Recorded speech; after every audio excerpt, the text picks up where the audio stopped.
መጽሐፈ ሳሙኤል ካል ምዕራፍ 9 ዳዊትም ስለ ዮናታን ቸርነት አድርግለት ዘንድ ከሳኦል ቤት አንድ ሰው ቀርቶአልን አለ። ከሳኦልም ቤት ሲባ የሚሉት አንድ ባሪያ ነበረ።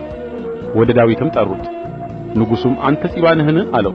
እርሱም እኔ ባሪያህ ነኝ አለ። ንጉሡም የእግዚአብሔርን ቸርነት አድርግለት ዘንድ ከሳኦል ቤት አንድ ሰው አልቀረምን አለ። ሲባም ንጉሡን እግሩ ሽባ የሆነ አንድ የዮናታን ልጅ አለ አለው። ንጉሡም ወዴት ነው አለው።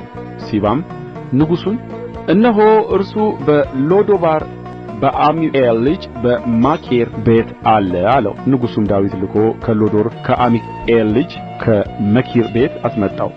የሳኦልም ልጅ የዮናታን ልጅ ሜምፊቦስቴ ወደ ዳዊት መጣ። በግንባሩም ወድቆ እጅ ነሣ። ዳዊትም ሜምፊቦስቴ ሆይ አለ። እርሱም እነሆኝ ባሪያህ አለ። ዳዊትም ስለ አባትህ ስለ ዮናታን ቸርነት ፈጽሜ አደርግልሃለሁና አትፍራ፣ የአባትህንም የሳኦልን ምድር ሁሉ እመልስልሃለሁ፣ አንተም ሁልጊዜ ከገበታዬ እንጀራ ትበላለህ አለው። እርሱም የሞተ ውሻ ወደ መመስል ወደ እኔ የተመለከትህ እኔ ባሪያህ ምንድር ነኝ ብሎ እጅ ነሣ። ንጉሡም የሳኦልን ባሪያ ሲባን ጠርቶ ለሳኦልና ለቤቱ ሁሉ የነበረውን ሁሉ ለጌታህ ልጅ ሰጥቻለሁ። አንተና ልጆችህ ሎሌዎችህም ምድሩን እረሱለት፣ ለጌታህም ልጅ እንጀራ የሆነው ዘንድ ፍሬውን አግባ።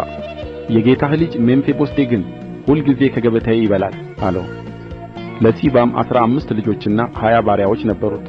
ሲባም ንጉሡን ጌታዬ ንጉሥ ባሪያውን እንዳዘዘ እንዲሁ ባሪያህ ያደርጋል አለው። ሜምፊቦስቴም ከንጉሡ ልጆች እንደ አንዱ ከዳዊት ገበታ ይበላ ነበር። ለሜምፊቦስቴም ሚካ የተባለ ታናሽ ልጅ ነበረው።